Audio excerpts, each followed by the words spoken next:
तेरी वाणी को सुनकर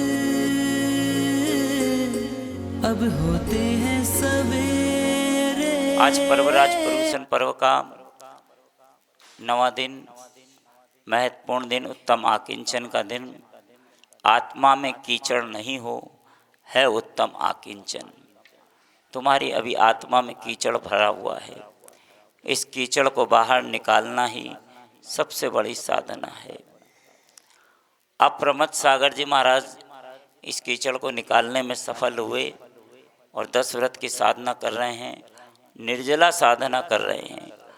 और अभी दीक्षा लिए मात्र 4 माह भी पूरे नहीं हुए और उन्होंने 10 उपवास की यात्रा बहुत सानंद के साथ में कर रहे हैं। एक बार जोरदार करकर ध्वनि अनुमोदना स्वरूप।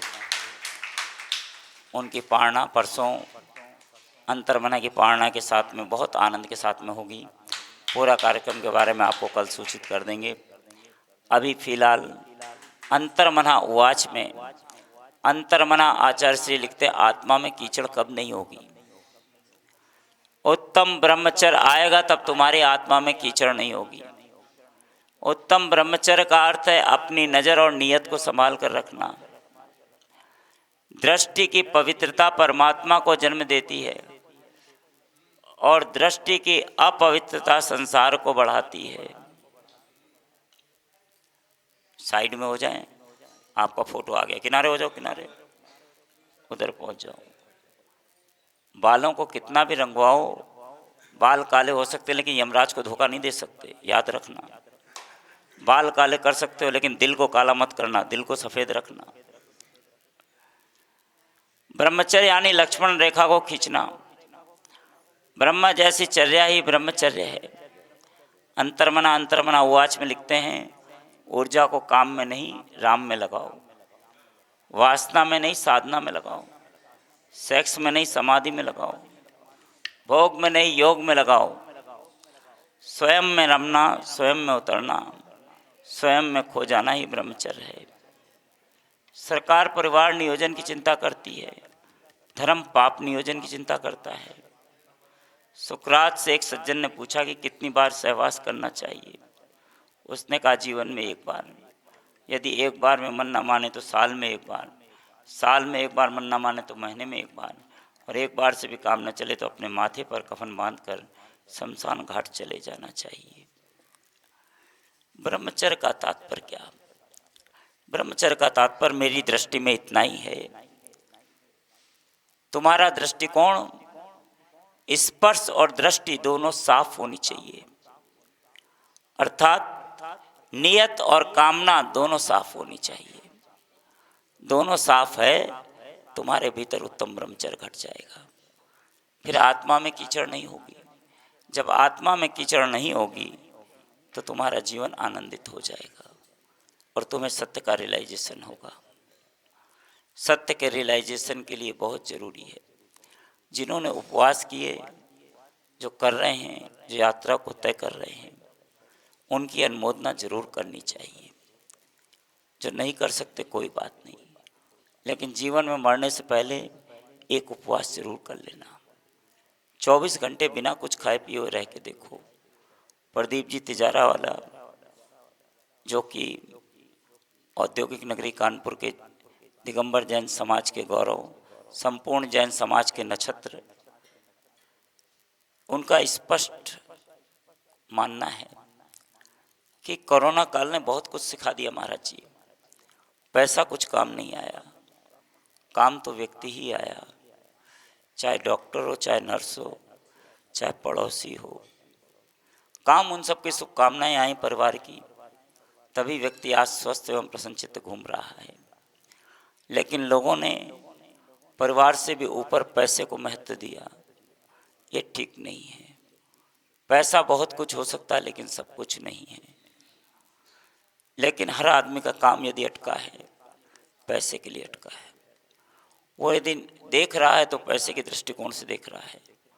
पैसा वाला व्यक्ति आ जाए तो बाँछें खिल जाती हैं, और कोई साधारण व्यक्ति आए तो क्या ऐसा नहीं होता? सोचना। बोली लग रही है, बोली कौन लगा सकता है? लोगों की ये भूल है, पैसे वाला ही बोली लगा सकता है, नहीं, जो उदार मना है वो बोली लगा सकता है। उदारता होना बहुत अनिवार्य है। रूप तो है लेकिन पावनता नहीं है, वो रूप कोई काम का नहीं है। पैसा तो है, उदारता नहीं है तो पैसा काम का नहीं है। यहाँ पर बोले रोज रोज बोलियां होती हैं, बोली का औचित्य क्या है? हमने कहा बोले होने का सिर्फ ऑब्जेक्ट इतना ही है, जो यहाँ विकास के कार्य चल रहे हैं उन कार्यों में आपका योगदान हो जाए। कल को आपके बच्चे भी कह सके कि हमने भी यहाँ योगदान दिया था। नाम लिखवाना इतना महत्वपूर्ण नहीं जितना योगदान देना महत्वपूर्ण है। उस नींव की ईंट से पूछो जिस पर यह भव्य शिखर रूपी मंदिर खड़ा है, उसने भी तो अपना योगदान दिया। उस पाषाण से पूछो, उसी खान से मैं निकला था जिस खान से तुम प्रभु भगवान की तुम्हारी मूर्ति बनी। मैं जमीन में लगा हूं, तुम सिंहासन पर विराजमान हो। लेकिन पाषाण ने कहा मैं सौभाग्यशाली हूं, क्योंकि यदि तुम तक लोग पहुंच रहे हैं तो मेरा स्पर्श करके ही पहुंच रहे हैं। तुम्हारी कोई ताकत नहीं जो डायरेक्ट तुम तक पहुंच जाए। पाषाण ने कहा भाई मुझे कोई अहंकार नहीं है, मैं भी पाषाण हूँ उसी खान का, तुम भी पाषाण हो, हम दोनों भाई हैं। मुझे अपनी औकात पता है, यदि तुम जरा सा हिल जाओ तो मैं नीचे गिर जाऊंगा। मैं यदि आज टिका हुआ हूँ तो तुम्हारे ही सहारे टिका हुआ हूँ। मैं तुमको विस्मृत नहीं कर सकता, तुम्हारे ही कारण मैं पूज रहा हूँ। नहीं तो लोग कहेंगे क्या तुम में कोई शक्ति नहीं थी, तुम निष्ठुर हो गए थे। लेकिन मैं लोगों की आस्था का केंद्र बना हुआ हूँ। जैसे ही मंदिर में लोग प्रवेश करते हैं पहले उसी पाषाण को नमस्कार करते हैं जो जमीन में लगा हुआ है, कि मेरे भाग्य खुल गए, सौभाग्य जो मैं यात्रा को तय करता हुआ आपके द्वार तक पहुंच गया। इसलिए उसको भी धन्यवाद दो। आप बड़े कब हैं? कब हैं बड़े अहमदनगर वाले भाई साहब? नहीं, सम्मान की बात नहीं है। जब आपके घर में छोटे हैं तो आप बड़े हैं, नहीं तो काहे कि आप बड़े हो। याद रखना, यदि छोटे नहीं हैं तो बड़े भी आप नहीं हो। तो अगर आपको बड़ा बनाया तो छोटों का बहुत बड़ा योगदान है, उनको धन्यवाद दो, थैंक्स। कि नहीं, आज अप्रमथ सागर जी महाराज ने इतनी इतनी बड़ी साधना की, तो उस साधना के कारण पूरा संघ आनंदित है कि नहीं ऐसी साधना कर सकते हैं। इस पंचम काल में भी चतुर्थ काल जैसी साधना करने वाले अंतर्मन आचार्य प्रसन्न सागर जी महाराज, अप्रमथ सागर जी महाराज मौजूद हैं। सामने देख लो, जब लोग चारों तरफ खाने पीने के पीछे दौड़ रहे हैं, भोगों में उलझे हुए हैं, कामना वासनाएं उनको सता रही हैं, ऐसे समय में साधना आराधना करना बहुत कठिन है। यदि पूर्ण मनुष्य देखना है, संपूर्ण मनुष्य देखना है, यत्र तत्र मत भटको, अंतर्मन आचार्य श्री के दर्शन करो, संपूर्ण मनस्य के दर्शन हो जाएंगे तुम्हें। उत्तम ब्रह्मचर्य का मतलब यही है, आत्मा में कीचड़ का न होना। आओ, संसार में सब कुछ संभव है, हम भी अपनी आत्मा को प्रक्षालित करें। अभिषेक के माध्यम से, पूजा के माध्यम से, भक्ति के माध्यम से। ये अवसर हमें प्राप्त हुआ है, दुर्लभ अवसर है। आचार्य विशुद्ध सागर जी महाराज के यहाँ भी लोग व्रत उपवास की साधना कर रहे हैं। आपको अवसर मिले तो जरूर उनकी अनुमोदना कर लेना। अनुत्तर सागर जी महाराज, सौम्य सागर जी महाराज, प्रणतु सागर जी महाराज, उनकी साधना को नमन कर लेना।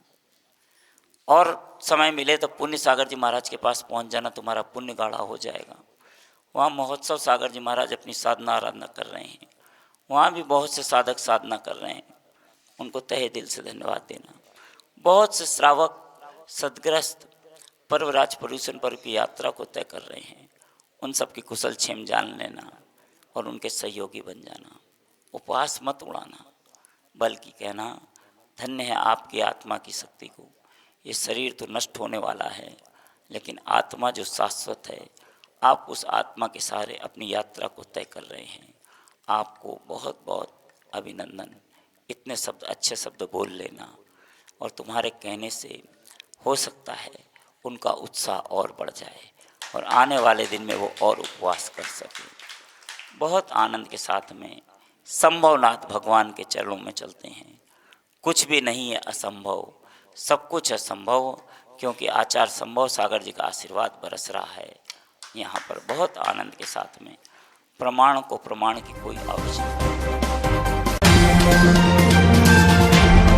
जियो और जीने भी दो, अहिंसा परमो धर्म